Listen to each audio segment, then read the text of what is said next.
Welcome back to the Real Power Podcast. Today, we have another amazing entrepreneur in the studio, Mike Olin. Olin, same thing. Olin. Yeah. Mike Olin. This dude's the freaking man. Found him on social media. He reached out to me, actually, and I was like, bro, you got a nice freaking business going on over there. Do you want to be on the podcast? And here we are now. Mike is the owner of Dialed In Performance, a performance shop here in Rochester, New York, dedicated to building motor vehicles for both the street and the racetrack. His team does a variety of services from professional engine building to supply performance parts to custom tailored tuning and more. He also runs a spin-off company called Dialed In Dealers, a service to restore cars in disrepair and bring them back to life for a new owner. Really excited for this episode. And if you're a car junkie, you're gonna like this one. There's gonna be a ton of value in it. Stick around to the end. Mike, brother, thank you so much for being here, man. Yeah, well, I'm kind of glad I shot that message. You know, I was like, it can go either way. Yeah. You know, because I'm like looking at it, I'm seeing all the content. I'm like, this is right up like what I like to talk about. You know, and it doesn't matter what the expertise is. It's all the same thing. It's just entrepreneurship. Yeah, like we just talked when we first came in. I mean, I don't know what I was doing in the beginning. All I knew is that I liked it. You know what I mean? It made me interested, you know, so I figured why not talk about it a little bit. And here we are. And you shot your shot. And that's a great lesson right there to start out is like, send those messages. You have nothing to lose. Same thing with what's the worst that's going to happen? What's the worst that's going to happen? Like, I ignore you. And I didn't. I was like, this dude's awesome. I want to have him on the show. And here we are. And that's kind of been my way of thinking for everything I've ever done. You know, I'm not nervous about nothing happening because the biggest failure of my life is when I'm 55 years old and I'm like, why the fuck did I not try that? Like, I can't now. It's over now. You know what I mean? Why did I not just do that? And I'm not living with that when I'm older. No. It's not going to happen to me. Regret is the worst thing in the world. No way. Yeah. And, you know, I'm not going to have my kids look up to that. That's not going to happen. Well, that's the mindset, bro. Well, let's jump right into your journey. Why don't you take us back at the start of your entrepreneurial career? How did you get into everything? Yeah, so I mean, I've always kind of been like a hustler, you know, find any way to make money. You know, I used to sell RuneScape Gold online back when I was a kid. I mean, it started from the beginning, but I was really into cars coming out of high school, and I bought an 02 WRX bug eye. My dad told me don't buy it. You know, I bought it, of course. You know what I mean? It blew up in 2 days, and I had like 10 grand saved. And I'm like, okay, I'm gonna get this thing rebuilt. So I'm looking at shops, you know, where am I gonna go? And I ended up going to a little speed shop. Awesome shop, super legit. And they didn't really specialize in Subaru. You know, no one really did at the time. Okay. You know, so I didn't have a lot of options of where I'm gonna go. So I went there, like I said, they don't specialize in it. So they couldn't really give me what I was looking for in the end. And I still spent a lot of money because time is not free. You know, you have to pay your way no matter what. And after it was all said and done, I'm just like, okay, well, I'm really good with my money. And I just went on and spent that. And, you know, like I said, nothing bad against them. I just didn't get what I was looking for because they aren't the one. Right. You know what I mean? And that's totally fine. If I had a BMW, though, oh, my God, they would have took care of me all day long. So I'm sitting there, I'm like, what if I did that? Like, what if, you know, and I have nothing at the time. You know, I have a $5,000 Subaru that I just put 10K into. Why the hell would I even do that? You know, and I'm like, well, it could be possible. You know, it could be possible. If I can give someone good stuff in the end, you could charge whatever you want. If it's good, you know, and it will work forever. So, you know, fast forward a little bit, I bought my first flip car. Same sort of car, 02 WRX, it was like $1,500. Rotted out, pile of crap. Where'd you find it? This was like in PA. I borrowed my buddy's Duramax, and he borrowed someone's trailer, because we don't have any of that stuff yet. And he brought me out there with him to get it. So he helped me go get this car. We trailer it up. It's a yellow bug eye, just total junk pile. I bring it home, and I fix a few things on it and flip it.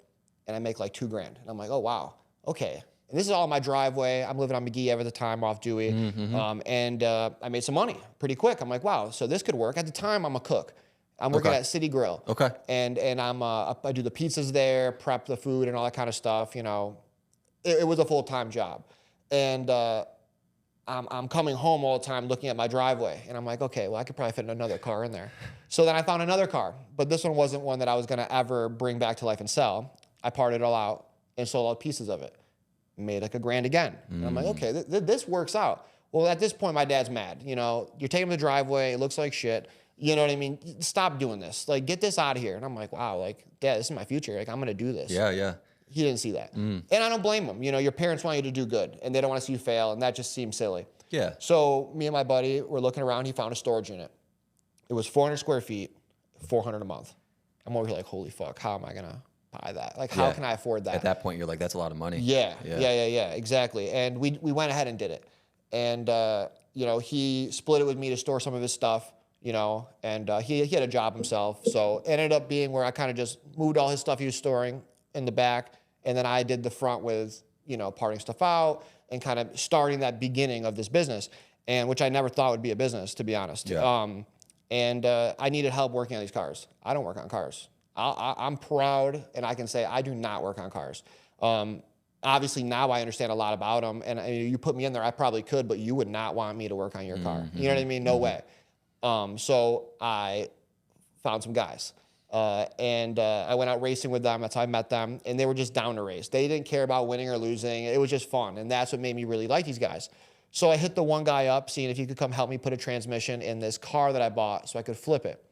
And he was too expensive. I'll be honest. Couldn't afford him. I couldn't afford him. You know, he was great. I couldn't afford him. So I said, you know, hey, thanks. I'll let you know. I hit up the next guy, and they're friends. And he said, yeah, I'll definitely do it.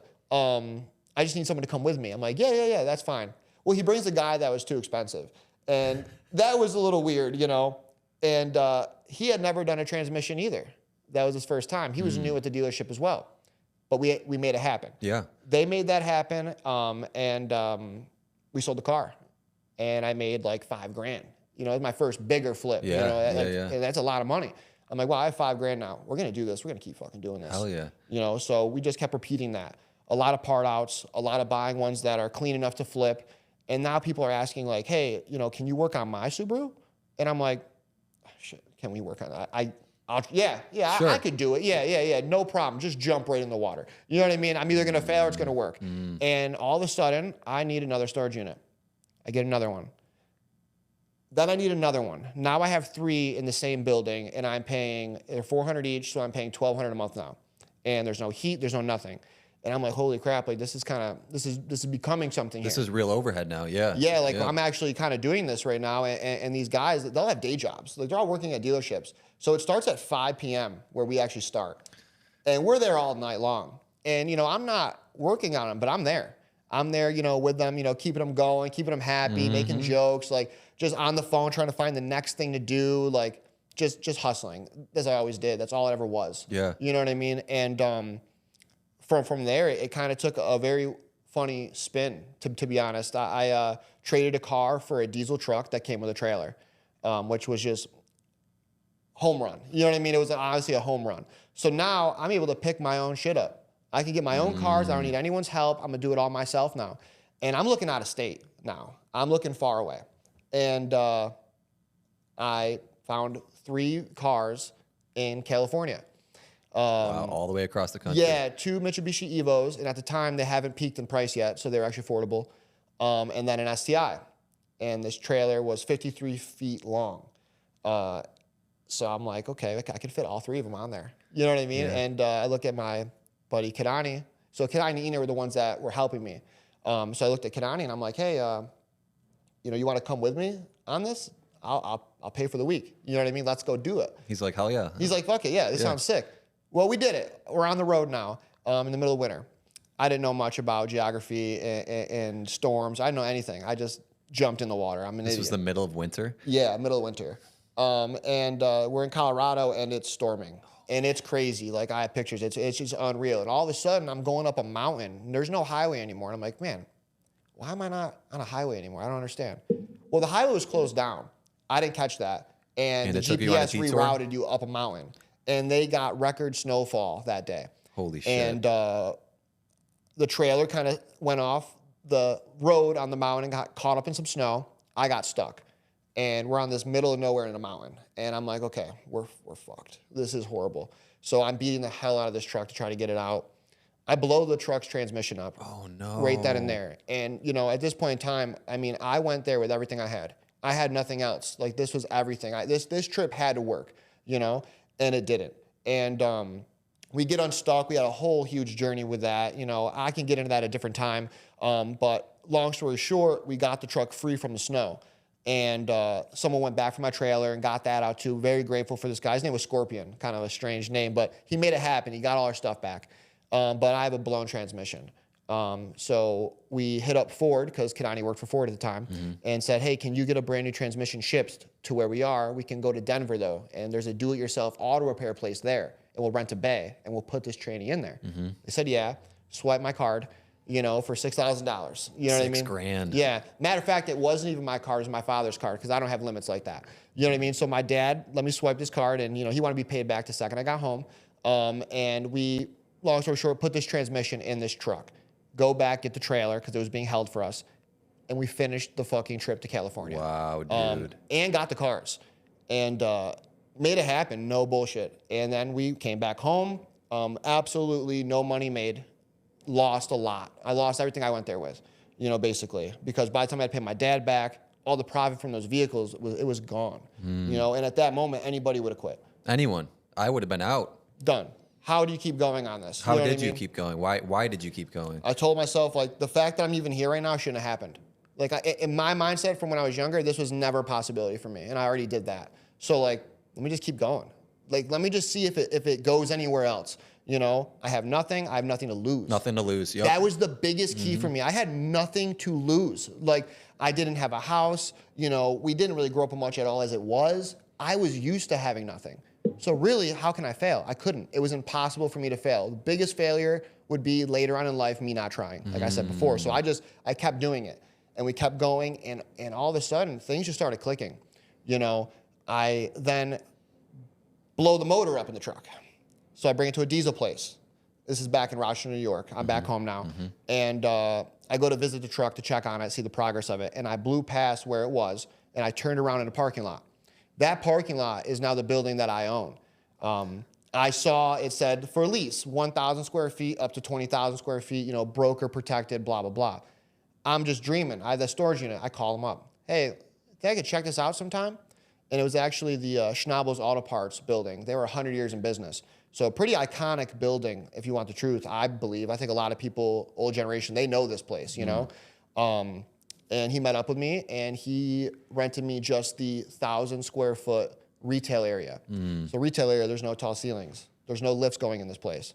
Behind it is the 7,000 square foot warehouse that could do all that. I can't afford that. So that's just empty.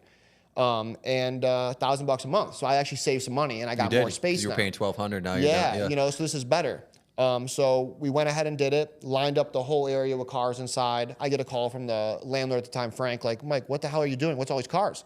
And I'm like, dude, I told you I was doing this, but he didn't believe me. Why the hell would you? I didn't believe me, you know? And then from there, he's like, Jesus, Mike, this is overwhelming. I just thought, you wanted a spot to hang out with your buddies, so then I'm like. It's like, no, I'm running an operation here, I want to do this, man. Yeah. I'm not just faking it. There's no secrets here. This is what I'm doing. And it's funny because we would always open up the back door and peek in the warehouse yo, so that can be a lift. We can put a lift there. We can put a lift there. Yeah, you had the vision. Yeah, we're just brainstorming this. And it's all the same guys I have now. You know what I mean? They are key to everything that happens. Yeah. Everyone in your life is. You're not the top of your world at all. You're just who you're surrounded with. Yeah, exactly. Yep. And I've never thought different on that. And I have no loss of pride saying that at all. I feel so good saying that, actually. And all of a sudden, it was time to make that move. And I hit Frank up, and I'm like, hey, I'm ready for that back half. How much? And he told me it'd be an extra $3,000. And I'm like, all right, maybe I'm not. Maybe I'm Hold not. on a second. Maybe I'm not ready for that. Yeah. But we did it anyway with no actual savings. I had no savings. So we took that on, signed the lease. Damn. No savings. It was all just hopefully this works. So your back was up against the wall, and you had to make that money every month. Otherwise, you're screwed. And it's not like I'm driving a nice diesel truck. This is an old diesel truck I traded a car for. You know what I'm saying? So looks are very deceiving to some people.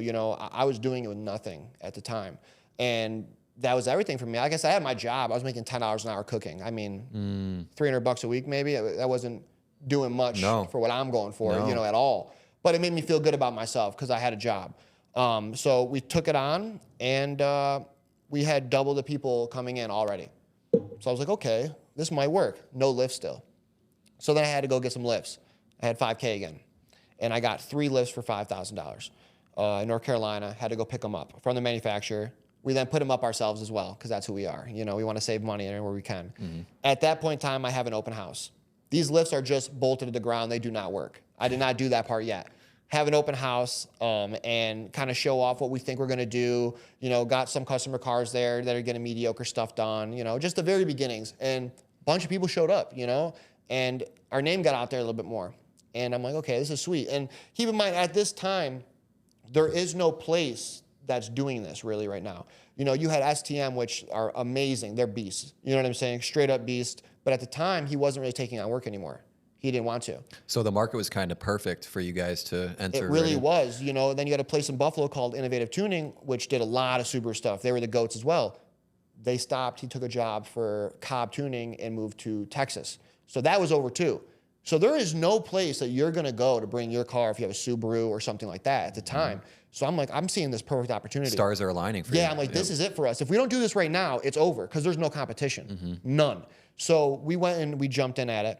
And oddly enough, Innovative posted a picture of their warehouse and their old shop saying, hey, I'm having a fire sale of everything here. I'm selling the building. And I'm like, it's late at night, 12 a.m. I messaged the owner, Mike. I'm like, hey, Mike, this might sound absolutely crazy to you, but don't do that sale. I want to buy everything you have. You know what I'm saying? And he's like, wow, you don't even know what I have. You sure you want to do that? I'm like, yeah, I want everything. I'll come there. I'll look at it. Think of it as I'm cleaning out your building and paying you. I want to do it. So we went there. We look at it. It's a fucking mess. And hindsight being 2020, honestly, none of the stuff that I bought was even really worth buying. But the power of buying out everything he had before anyone could even go there and him name dropping us saying we did that showed everybody we're not fucking around. Like, we mean what we're going to do, and we're not going to stop. I didn't make a lick of money off anything I bought. It was honestly all junk. I cleaned this man's place out for basically paying him. How much did you pay him? So this is where, there's some missing pieces in the story. At this point, I had $20,000 saved. Okay. I gave him all of it. You gave him all your savings? All of it. All of it. Again. I did it again.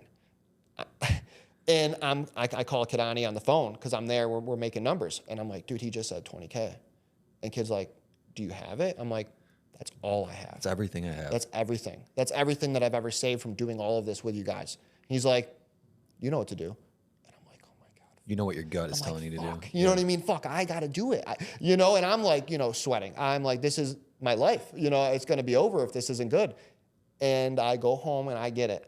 And, I'm not putting this in the bank at the time. You know what I mean? Like, I just had it. I didn't have a business. You're not going to, it's all, on the low of it, So I go grab my $20,000 from my house and I go there and give him it. Holy shit, dude.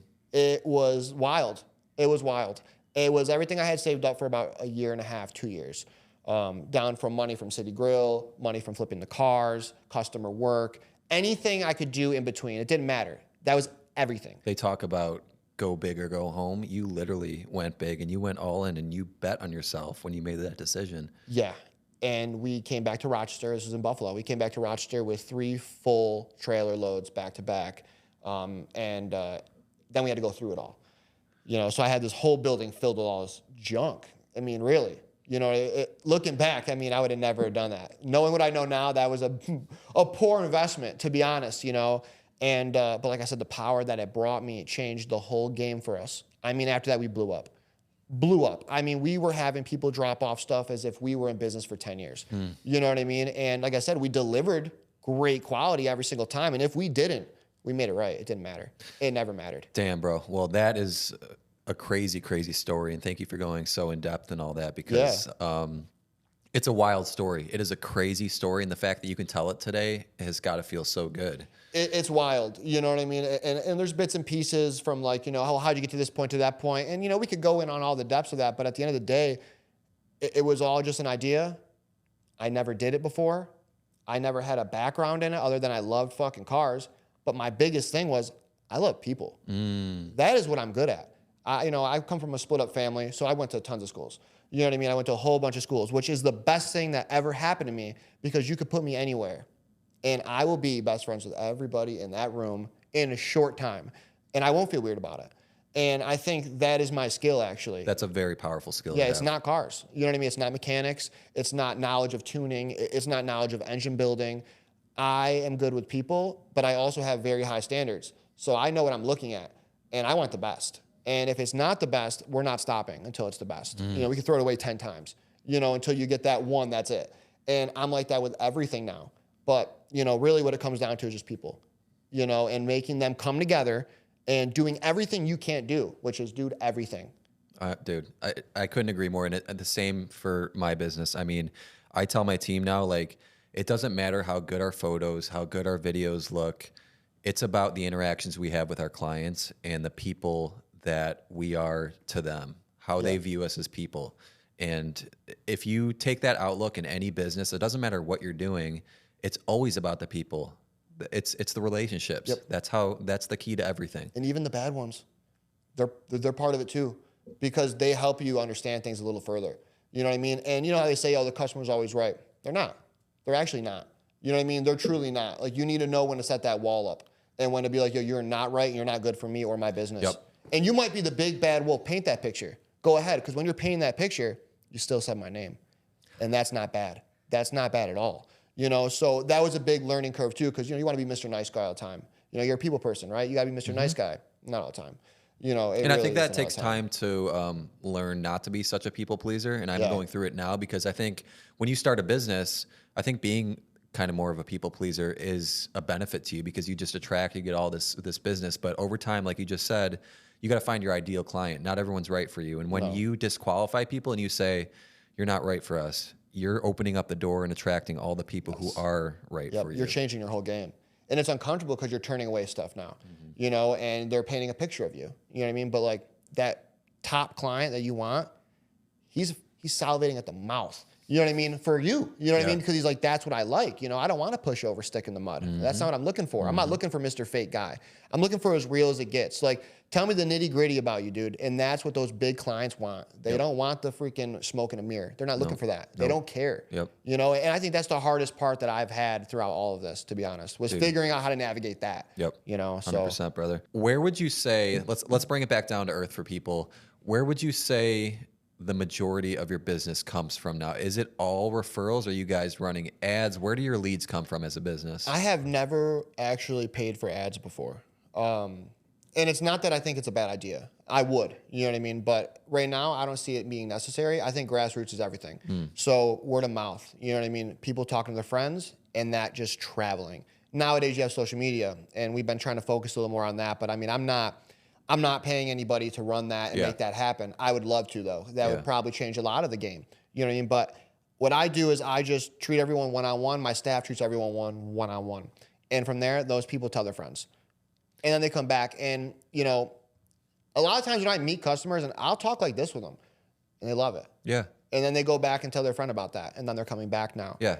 So it really is a lot of word of mouth. And we do an awesome job. So that travels as well. But a lot of it's word of mouth. That's the key right there, what you just said. It's like, if your customer service is just world class, and like you just said, you're a real human when you're talking to people and they say, yo, I love Mike, he's the fucking man, and they tell their buddy, and then you treat that buddy the same way you treated that friend, it's like, that's how it spreads like wildfire. And my biggest thing, and like I said, none of this is a dig at Little Speed Shop whatsoever. You know what I mean? They actually inspired me to do what I'm doing. I swear. You know what I mean? I'm so grateful for the experience I had with them, because it wasn't a bad experience. It wasn't. It just showed me what we're missing here, for the market that I want to get into. I understand why they don't want to get into Subarus. I don't blame them. You know what I mean? You got BMW guys, you got doctors owning them. Why the hell would you touch a Subaru? You wouldn't. So never a dig at them at all. But when I went there and stuff, I always felt like out of place. And not that they made me feel out of place, trust me, but they're like high level caliber, they're pretty elite, you know what I mean? Yeah. They're like exotic almost at this point.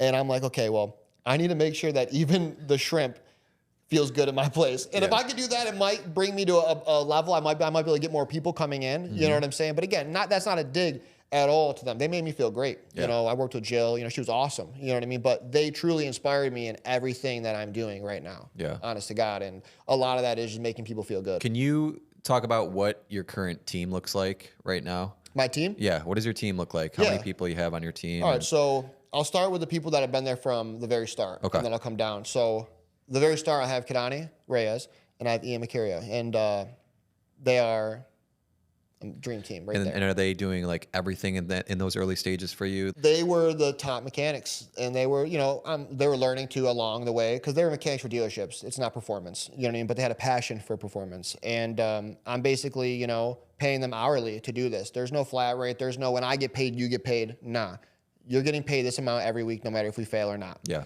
And that let them be able to be creative and actually figure this all out, and they did. And they're my engine builders. They're my very in-depth people, wiring specialists. Like they're the creme de la creme, Sure. Of the business for the cars. Yeah. You know what I mean? Let's just put it out there like that. But there's also a piece to the story, that changed our game too, is our tuner, Rick Gifford. He's an older guy. I met from having him tune my car, the one I talked about. He tuned that, and I was at Berg Racing. That's who he tuned for, and he didn't really, it wasn't working out from there. And I was saying to myself, like, dude, if I can make that guy happy, oh my God, I'll win. If I have him, I'll win. So what do you think I did? You made him happy. I made him happy any way I can. I'm just this young kid, like, hey, like, what if I get a bunch of cars for you to tune? Would you do it? He's like, yeah, sure, I'll do it. And then it kept happening. So now I have him as my tuner forever, So then I got, all right, I need someone in the front because I'm not available to be up front talking to people. You cannot depend on me for that. Yep. It won't be that. I need to be networking, talking to people, brainstorming, or just de-stressing myself sometimes. You know what I mean? Whatever that may be. So I need someone up front. I had someone named Tyler. He held that position down for a while. He last year ended up going to Tesla, which is great. We left on great terms. Sure. I replaced him with, I just cut. So it was Tyler for the front, and then it was Jordan, who was a client of ours, who wanted to work on these cars, and we could train him. So he came in as an entry-level person, and then we needed another person, and then it's Nate. He came in as an entry-level person. Now he does all the big builds too. Cool. And then now we don't have Tyler anymore, so we need a new person up front. So Jordan's girlfriend Ashley wanted to do it. She worked at BMW, so we brought her in there, and now she's doing it. And then just recently, we got a really cool guy to have, John Royer. He's an older guy that's been in this scene for a long time around Rochester with these cars, and I made that happen. So we have quite a large Sure, you got an operation. staff now, you know what I mean? And it's scary as hell every Friday, I'll tell you that. I should say every Thursday night, because that's when it's pulling. You know what I mean? That's when I'm scared the most. And once Thursday's done, though, it's like made it another week. Yeah. I made it, I might not have money right now, but I made it, and it's going to come. Yeah. So that's pretty much the gist of the operation. I also have I have a partner, Gabe, now that we do the dealership with. Cool. He also bought into the performance shop as well, along with that other gentleman I talked about. We can tap into that when we talk about the building. So there's a lot of hands involved, a lot. Yeah. But they don't change. That's the thing. They stay the same. I don't cycle. I'm not looking for hire and fire. You're looking for long term. You're in it with me. Anything I can do to keep them, I will.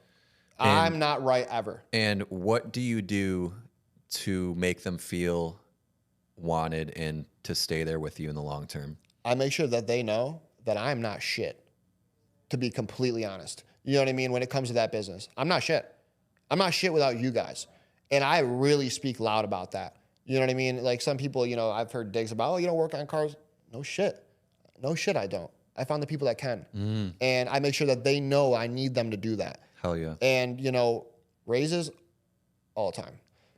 Whatever they want, all the time. Generous. Yep. Yeah, when we had that air quality problem, what was it, 8 months ago or whatever, when it was just fucking crazy. Canadian wildfires. Dude, we opened the garage door, couldn't see in there. I said, everyone go home.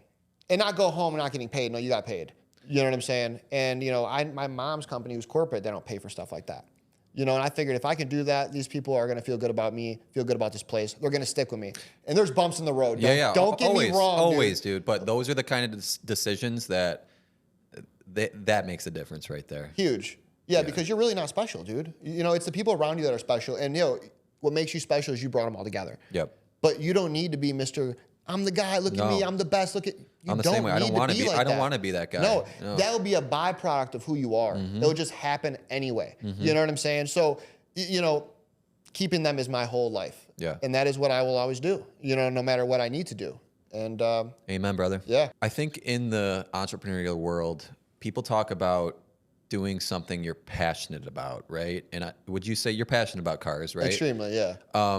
But you're also telling me now that you're not actually working on cars every day. You're doing business, right? Yeah. Talk about, because I imagine if someone's resonating with you right now, they like cars, they want to start a business like you did. How important is it to make sure that you spend the majority of your time on the business side, getting leads, the marketing, the networking, versus, because you can't just be working on cars all day and grow a thriving business. So kind of talk about that a little bit. Well, that's what comes into where you need help.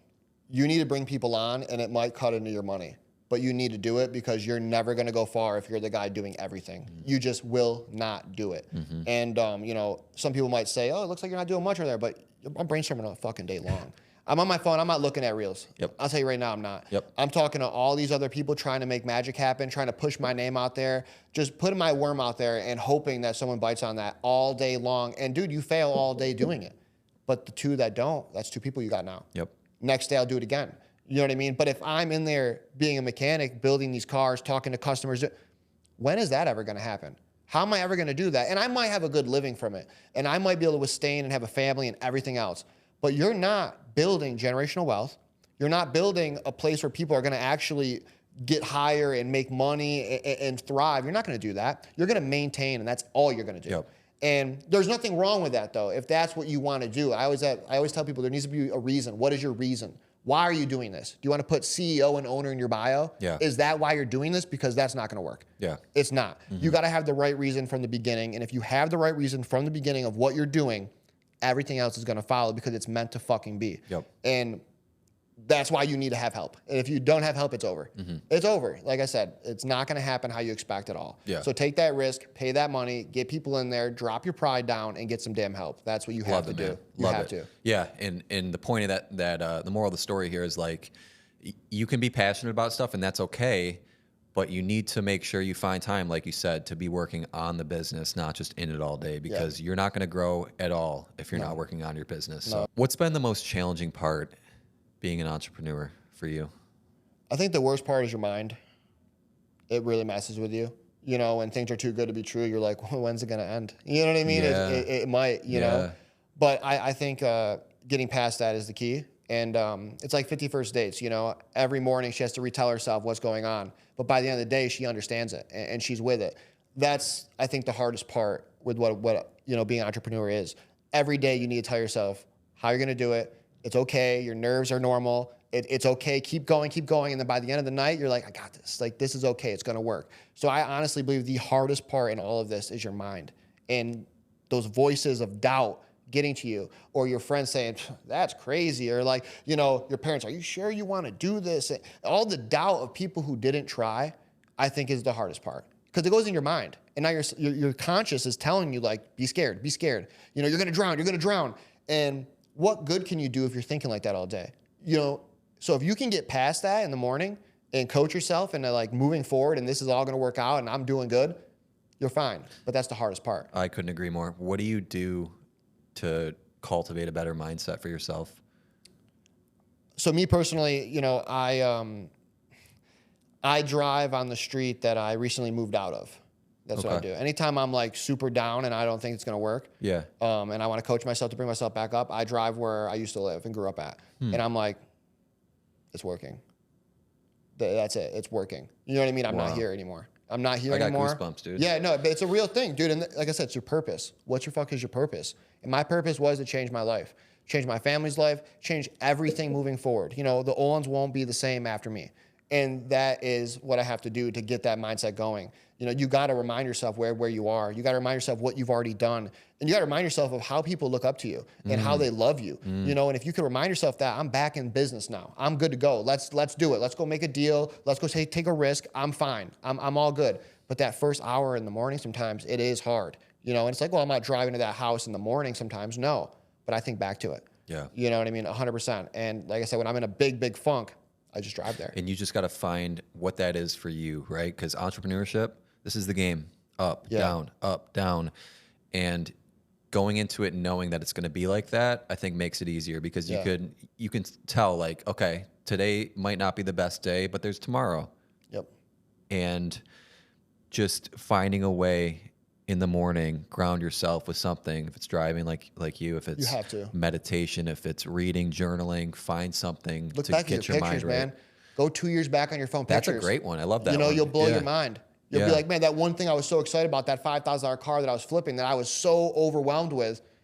Look what I'm doing now. That's so easy. Yeah. So calm down and really focus, because otherwise you're going to go into the office, you're going to go into the shop, and you're going to be a wrecking ball. And everyone's going to feel your energy and that around energy's, you. yep. And it's not good. And now Yep. everyone's scared. You need to be the only one scared, and you need to keep it to your goddamn self. You know what I'm saying? Don't let anybody else know. You know, as far as they're Except concerned. for your therapist, maybe. Right, and I do have one of those. That's the best thing I ever did in my Hell yeah. life. Hell I'm yeah. telling you, any guy out there, do it. That is the best thing I can honestly say. But, you know, if someone asks, how are you doing? I'm doing great. Oh, how's business? Amazing. You know what I mean? Like, oh, like, you know, are you nervous? No. Like, do not tell anyone or put that bad shit out there. Don't do it. Your close friend, call them up and let them know if you're feeling stressed out. You don't have to tell the world. No. You really don't, because what's that doing for you? It's nothing. Mm-hmm. Talk about the good, and it will come. It will. I love that. But yeah, point, no, dude. the hardest part is your mind, 100%. So you say, I'm all about jumping in the water. I don't need to test it out and see how warm it is. I just jump in. Can you elaborate on that? So it kind of goes back to, like, you know, being scared. You know what I mean? If they're going to pick you in the gym class or not, I don't know. But if they don't, I don't care. You know what I mean? So you just got to kind of do it. You know, it sounds corny as hell, but you just have to do it. And, you know, like I was telling you about when I got the building I'm in, you know, he was going to double my lease. That was what he wanted to do. You know, make it from $4,500 to like $9,000 a month. And, you know, I told him straight up, I'm done. Like, you're going to be the reason why my grandkids ask why we didn't do well in life. And when I told this guy that, he changed. He was like, well, can you buy it? You know, and you can't get a loan for this type of stuff. There's no loan for this building, real, you know, EPA stuff, whatever you want to call it. It's in the city of Rochester. A lot of it's cash only, you know. And I'm like, well, how much? He wanted $100,000 down. I didn't have that at all. None. I told him, yeah, I'll do that. You know what I mean? And I jumped in. How are you going to raise $100,000, you know what I mean, in a month? I don't know. But I jumped in, and then sure enough, I sell 10% of my company for $100,000. Crazy, bro. I mean, just like that. It literally followed it. Serendipitous. Yeah. Yeah. And it was mind blowing. You know what I mean? And I'm still living in the city in the house I talked about. So I'm over here like, you know, commercial building before even moving out of the hood. You know, I talked to some of my uncles about it, and my wife who I'm with now, you know, I have kids with and stuff. She's standing right there. My uncle's like, you're cool with this? A building before a house? That's real smart. And I'm looking at him like, watch. Just watch. Yeah. I'm going to see you in family gatherings, and I'm going to remember that. You know what I mean? And every single time I always look at him, I shake his hand. I'm just like, stupid, right? You know what I mean? But, you know, I jumped into it, and everything else followed. And it had nothing to do with me. I just jumped in. You know, I got rid of that being scared, went for it, told this guy, yeah, I'll come with $100,000, knowing I didn't have even 10,000. And sure enough, you stumble on a bag of money. Everybody wants to have it figured out before making the move, when most of the time you make the move, you'll figure things out. Yeah. That's just how life works. But if you're scared, it's not going to work. You know what I mean? Like, you just can't be. And it's, like I said, it's corny. You know, just jump in. Right? Oh, yeah, so that really changed your life. It's corny, but it's true, dude. It did change my life. And I'm going to do it every single day. You know, Yeah. down to buying innovative stuff. You know, I jumped in there. 20K gone. I'm broke now. You know, that was jumping in. You know what I mean? I was scared shitless on that, you know? And I'm sure it's going to happen 5 times a year for the rest of my life. Yeah. And I'm going to keep doing it. I'm always going to jump in. I don't care. Because what do I have to lose? I've already had nothing. I've already done that. I already know what that's like. It's not a big deal. You know, I'll do it again. And every time you do that, dude, like the personal growth, you're going to be a different person year over year. Yep, and then you're Completely going to meet person. different people, and they'll change your life. Yeah. People will change your life more than you ever will yourself. But how do you get them? You do got to kind of change yourself to do that. You know what I mean? So it's like an inner working, and not to sound like a hippie and stuff like that, but like, you know, everyone around you is you anyway. You know what I mean? So you kind of got to be a real motherfucker, and that's all going to come to you, you know, because that's what you're giving off. And like I said, you know, you can sound real crazy talking like that. I go real deep on that stuff, and it is the realest thing of my life. And I just run with it. And the best part is, I do it too to people. I get deep with them. I try to have like conversation. I hate small talk, first of all, like just normal, whatever. How many people are actually asking someone, like going deep. What are your goals? What do you want to do in life? Like you see someone's face light up when you ask that question. I think like we need to change the narrative here. Like if you're talking with a random person on the street, hey, how's your day going? Look at the weather and everything. Fuck that. Be like, yo, where do you want to be in 5 years? And why aren't you doing that to get there? Dude, you're 100% right. It's football, it's baseball, or you bet on that fight. How about this? What makes you tick? You know what I'm saying? What makes you tick? Or like, what's your biggest fear? You know what I mean? Like, what makes you think at night? Like, what do you think about? You know, that is the stuff I want to talk about. And, you know, some people take psychedelics to get on that level. You know what I mean? Some people are on that level already. That's me all the time. You know what I mean? That's what I say. Like, not to sound like a hippie, but I really do believe everything's already happened in life and time is not caught up yet. It's a real thing. If you have the right purpose. Because if you don't have the right purpose, that path might be there. You're never going to see it because you're not meant to. You don't have the right reasoning to do it. So the universe is not allowing that for you. It's right here, though. You change that mindset, you're going to get it. But people don't realize that. They think that's like bullshit. Like, oh, change my mindset, my life will change. No, it fucking will. It will. It really will. And the worst part about it is once it does, everyone around you, you can't save. It's going to hurt you the most. You can't save them. You can't change them. You can change yourself. And then from there, it might interact with someone else and they might actually be inspired by it. And they might change themselves too. Great, but who cares? Just change you. And the rest is going to come. You'll see that road and you'll actually be able to go to it now. Before, it's just right here. There's a gate there, though. You can't get to that. You're never going to get to that. Change your mindset. That gate just opened up. Here I go. You know, and that goes into jumping in. It's kind of crazy, man. You know, it really is crazy. Like, and it's all just talking. It's all thinking. You know, you don't got to be out there, you know, breaking your back and doing all this stuff. You really don't. You know, it's everything's just, in here. It really is, you know, and the sooner that the people notice that, I think this world can become so much better, honestly. I really do. But how do we get them all there? You can't. That's the $1 million question, bro. So business stuff, great. Love it. Everything about it. What does Mike do for fun? Any hobbies? What do you like to do when you're not working? Yeah, so I like boats, you know. I like to be on the water a lot, you know what I mean? And having a boat is mostly working on it, if you want the truth. And I do work on my own boat. It's funny you said that. I always... I just don't want to own a boat. I want to have friends that have boats to enjoy the boat, and then I don't have to take care of the boat. Well, what I do is I have friends that want to throw down on the boat. There you go. And then we all own the boat. You know what I'm saying? That's what I do. None of my boats are mine. You know what I mean? I don't want anything to be mine. I want it to be a bunch of people's. So I have a boat, and I share with my partner, Gabe.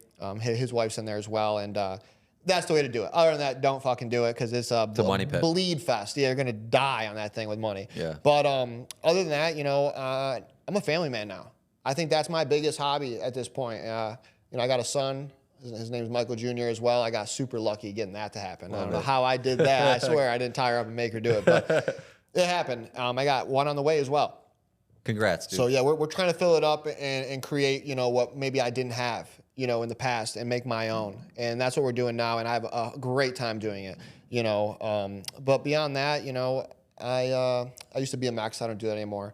I don't want to hurt myself. I don't got insurance, so I don't really do that. But I like brainstorming and talking with people. That's my biggest hobby, you know. And then, you know, it's a little tough subject to talk about, but, you know, I really enjoy cultivation, you know, with cannabis and stuff like that. You know, small scale, you know, small batch. I'm just doing it for me. Sure. You know, and that's something I've been kind of tinkering with for a while, a couple of years now, just playing with and learning about, reading books on, and I'm pretty interested in that. I can't lie. Yeah. It's a pretty big hobby. It's a massive industry, too. Yeah, no, it really is. And, you know, I'd be lying if I said I don't want a dialed-in cannabis company to come out. You know, I'd be lying if I said that. You know, I want that, you know. How do I get there? I don't know. I'm working on that. Dude, I'm going to jump in. That'd be a great name, dude. It fits, dude. Dude, I get goosebumps thinking about it. And whenever I get goosebumps talking about things that haven't happened, it usually is gonna. You know what I mean? So I'm just waiting for my time. And in the meantime, I want to learn. Because it won't be like the mechanic thing. I don't want to hire out. I don't want someone to do it for me. I want to do it. I actually have that kind of passion for it, like I don't with cars. You know, I have a more hands-on passion with the cultivation and stuff like that. So cool, man. You know, that's a big hobby really for me. But other than that, it's just family, you know, and talking. Simple man, dude. Yeah, pretty simple. I like nice shit, you know, but I'm pretty simple, to be completely honest, man. You know, you sit down with me, we were up a nice little doink or whatever, and we could talk all fucking night. And to me, that is a perfect Friday or Saturday. You know what I mean? If I'm being honest, because you know, you get to enjoy yourself, you get to talk about business, opportunity, and brainstorm. And I'm right there with you, dude. It's a good hobby. I'm not going to the bars. I'm not fucking getting in all these sweaty people and this loud music where I can't hear shit. It's like the rat race, all meets up. Oh, it is. That's what it is. Yeah. Swear to God. Don't get me wrong. I do like going to Good Luck. I like the atmosphere there. Every now and then, but Yeah. not every single weekend. Like No, every other. No, I'm just Every kidding. other I'm week. just kidding. I'm just kidding. That's just a joke. But Yeah. if you're meeting there and you're talking about life and talking about, advancing yourself, and the drink just accompanies you and there's only that one there, but really it's the atmosphere that's getting you to talk, that's it right there. then go. If that is opening you up to talk, go there.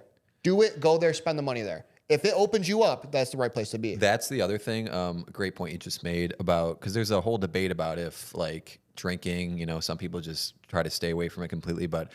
And I don't drink a lot, but I think there's a lot of value in one drink, because one drink can loosen you up to the point where you're having better conversations now. You're opening up, you're connecting with the person better. Exactly. So I'm a big fan of like a one beer kind of, one or two beer kind of night. That's the reason why I said the freaking Look White at Claw. that. Yeah. I mean? I usually wouldn't be doing that, but it's like, a couple sips, you're a little more loose. I've never done this before, so hey, let's feel it out, And I think if you're going to bars for that reason, and it has a good atmosphere, and it does open you up into talking about things you can't normally talk about, then it's not a bad thing. Yep. If you're going there to talk about that girl with that big butt, or hey, dude, you want to bet on this fight? It's gonna be crazy.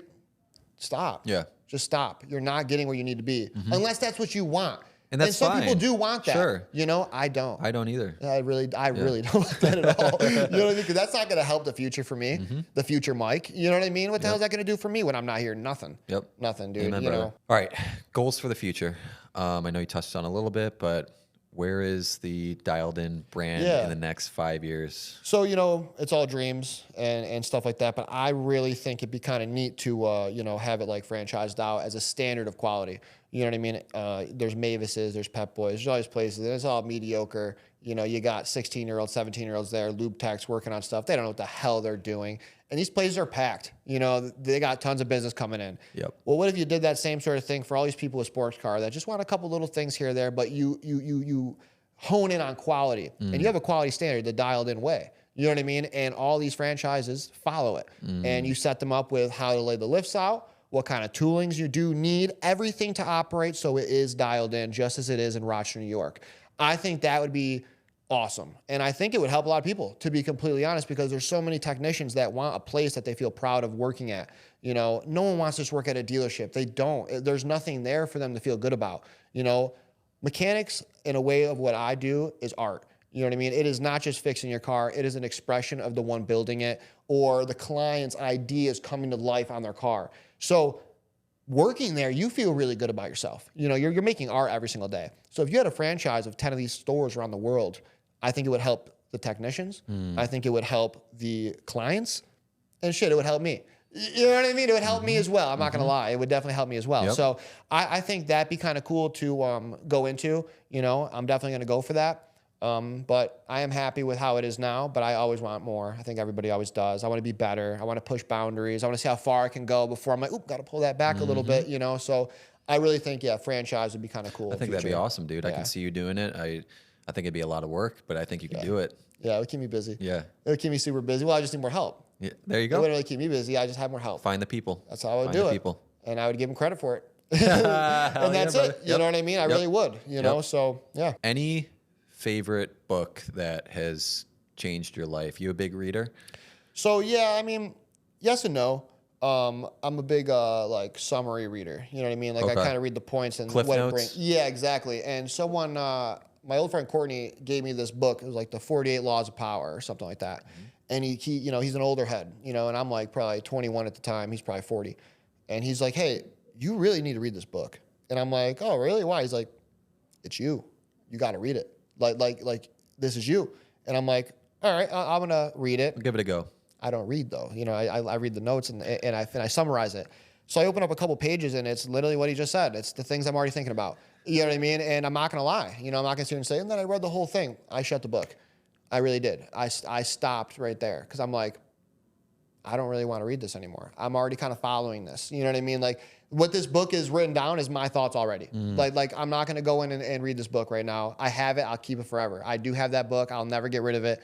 But I did not read it all the way. I read a little bit of it and I'm like, wow, this is like how I think all the time. No shit, he told me to read this, you know? Yeah. So, but I would say that book is something people should read. You know what I mean? Because it really hits on real things. It really, truly does. And follow it. And it will probably all happen. But like I said, I didn't read it. Love it, man. You know, I really didn't. That's I got to read that one. I've heard it's really good. It is.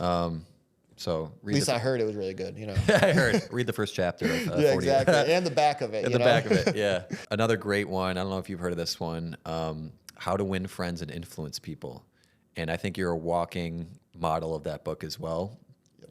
Talks about just treat people, using people's name when you're talking to them. Yep. Let people talk, listen, like just fundamental stuff of human behavior. Yeah. It's a really great one, and maybe you can read the first page. My good friend and also partner, Mark Camilleri, when I first started hanging out with him, he was reading that book. Was he? Yeah, yep. and he told me about it. He's like, "Yo, I'm reading this book. It's pretty cool. You know what I mean?" And I thought about it. You know what I mean? Maybe I should tap into that at some point. But no, it is a big book, and it definitely changed his life for sure. You know what I mean? Yep. So it is definitely a lot of these books are stuff people should read if they don't already kind of feel like it, or they don't already see that kind of stuff. Read it, because now you're going to see it all the time. Your mind will shift, and it will completely open 100%. Things up for you. Whether it's reading, podcasts, YouTube. I think podcasts are a big one now because it's like.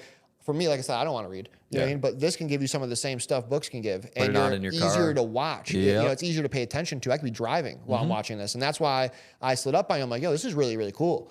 And you keep doing it. Thanks, like man. every single day, Trying. You're putting more out there, and it's like that's the key to this. And I'm like, so let me tell them it's cool. I think it's fucking cool. And from there, here we are. Here we are, man. So I'm definitely glad I swiped up on you. Appreciate that, man. 100%. Appreciate it. This has been amazing. Let's end the show with any parting advice, wisdom for that young entrepreneur in your shoes, early 20s. They want to do big things, whether it's whatever business they get into. What's that last piece of advice you want to give to someone starting their journey? I would say just jump in and do it. Honestly, I think that's the biggest advice I can give. And if you feel like you're doing it wrong or you feel like everything's pulling against you, you're onto something. Everyone's doubting you. Everyone's laughing at you, like saying, oh, yeah, good idea, cars. Yeah, good luck with your car thing. Dude, you're cooking. You really are cooking. Just keep going. Yeah. Keep going and do not let your mind stop you. Because if it does, it's over. And you'll be 55 wondering, why the fuck did I stop? And that's it. The rest will come. The knowledge will come. The experience will come. Your reputation will come. Money will come. But you just got to do it. Just do it. You just got to be comfortable enough with yourself to fail or try something that others are laughing at you for. And you know what, man? There is more performance shops opening than I can even count right now. I'm not even kidding. It's kind of incredible. Like, I know of 5 that have opened up this year. You know what I mean? Between here and Buffalo and Syracuse.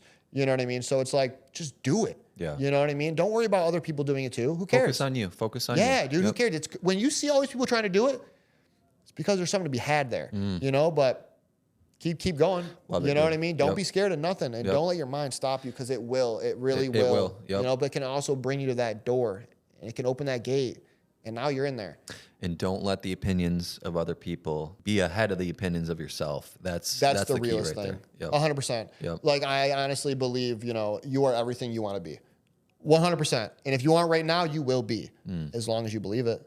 Yep. So that's about all there is. You know what I mean? 100%. So. Amen, brother. Can't think of a better way to end the show than on that. Mike, this has been absolutely amazing. Again, thank you so much for sending that message to me. Of course. Guys, that's how things start. That's how opportunities, network, friendships, relationships start, is from one message. And Mike sent that message, and here we are. So where can people connect with you? Learn more about what you're doing. You want to plug anything? You want to plug your businesses? Yeah, definitely if you're on Instagram and stuff like that, follow Dial In Performance. Follow Dial In Dealers if you want to get an STI or an Evo or one of your favorite old sports cars that most people don't want to deal with. You can definitely check that out.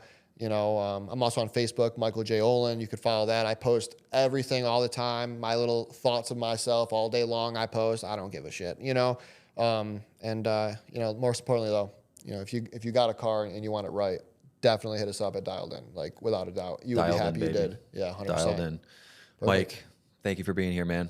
Thanks for having me. This was pretty awesome. And like I said, you have quite the setup here. This is pretty epic. I'm not going to lie. It makes me feel good too, because I'm like, man, it's like we're the same people. You know what I mean? We like really same are. age. We're out here doing it, man. We're on the same wavelength. Yep. And we both know what that scared feeling is. So again, brother, I do appreciate coming on, and talking about life, because that's what this is. And we will have you on again. I want to have people back yeah. on in a year, see where you're at. yeah. And I'm sure we have not seen the last of each other. So gets me fired up. yeah, Let's go. Let's 100% get it, man. All right, guys, get after it. Follow your dreams and follow your heart, most importantly. See you in the next episode. Peace.